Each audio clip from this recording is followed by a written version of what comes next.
So I'm eating my food and it's just occurred to me. Obviously, I wasn't living with this last guy, and so I had a different place, yeah. But he forced me. I would be a hostage at his place, for weeks on end and months and things like that, and I'd have to climb out of the window sometimes just to get away, and then I couldn't figure out what to do or where to go, and I'd end up going back and just saying, "Oh, I just went out to surprise you and get you some breakfast or something," to make up. I mean, which is heartbreaking. These guys, they're obviously needy. They want to be loved, but it's on their conditions, and they are sociopaths and narcissists because they have no empathy. They do not care about your needs. There's nothing about they do not care. You are a resource, and that's what I've discovered. I was a resource, and the only time he was happy with me was when I was obeying him completely. And then obviously I was unhappy because he wouldn't let me be in touch with my friends, my family. I wasn't allowed to go out. I wasn't allowed to go and do activities, and I piled on weight from the stress of it. And like when I met him, I didn't look too bad, and it was a couple of years of stress, non-stop stress.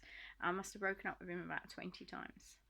And anyway, he just kept persuading me, and he kept, Anyway, what I wanted to say is, I'm going to be honest and say that I was in a abusive marriage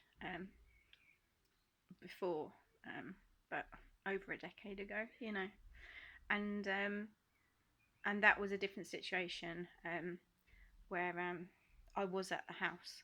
So I wanna say to you women that are trapped, and you might not even be able to listen to this. I don't know how you're going to listen to it, because you can't look at your phone, you can't look at your tablet, you can't look at a laptop, you can't make phone calls.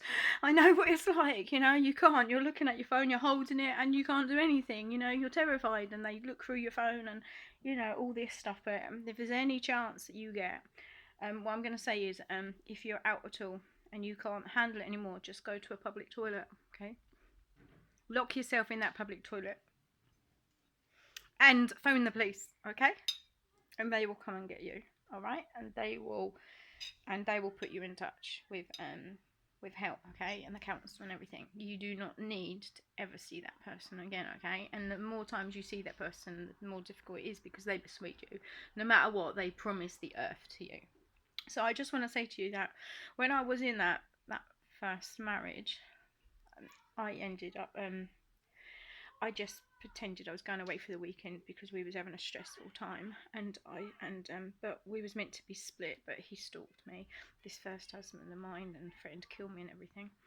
Anyway, once again, serious stuff. I'm trying to help you to know that you can get away even if you are in that relationship, because now they do have signs up in public toilets. There are telephone numbers. But anyway, whatever you do, lock yourself in one of those toilets, and if he starts causing trouble, then other people are going to hear it. If it's in a public toilet, and you lock that door and you make that phone call, okay? And go for it. Don't be ashamed. You've done nothing wrong, okay? If you are unhappy, you have every right to get out of that relationship. If you are happy, if he is terrifying you, if you cannot do anything that you want, if if you're controlled, if you're manipulated, if you're sexually assaulted, if everything is against your will, that is not good for your health. Okay, that's not good for your health. So anyway, so the other time, I didn't tell anyone for it was a long marriage. I didn't tell anyone for about 18 years, okay? I kept it all quiet and secret. And then I just couldn't hold it in any longer. He's threatening to kill me. I was going to kill myself, I had a meltdown, a breakdown. I went into a mental home trying to kill myself, And I'm sharing all this stuff with you because I want you to know I know what this is like, okay? I know what you're going through, and you don't want to tell anyone because you're ashamed and it's taboo and nobody talks about this stuff. That's why I'm talking about it, okay?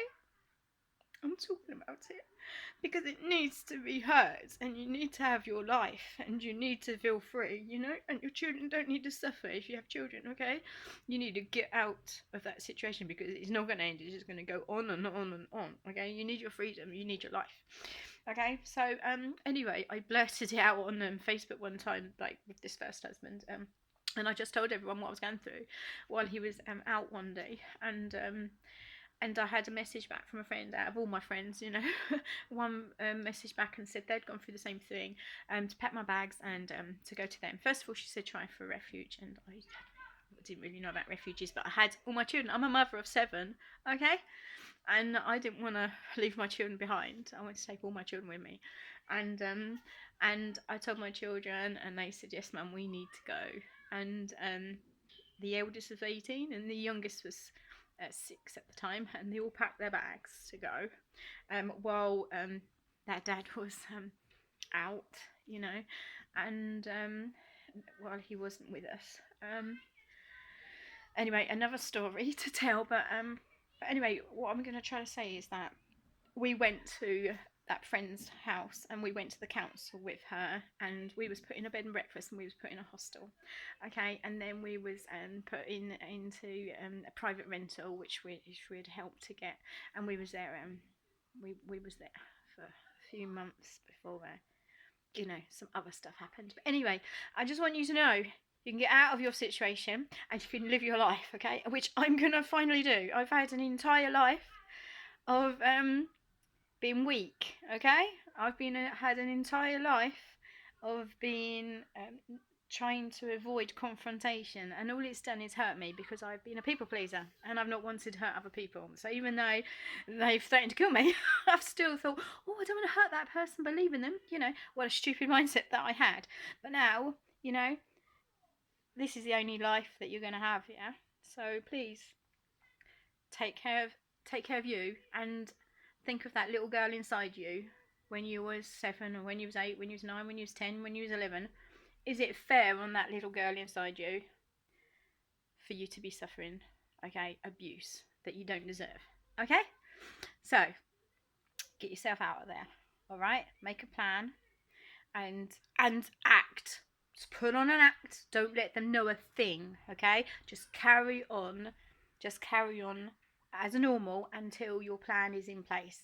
And that is the safest way to be. Anyway, I haven't finished my food yet, so I'm going to finish eating that. And I hope this helps someone. And for those that it doesn't apply to, obviously, just, you know, you don't have to watch it. But this is for people that it does apply to. I want to save lives and I want to build up women, okay?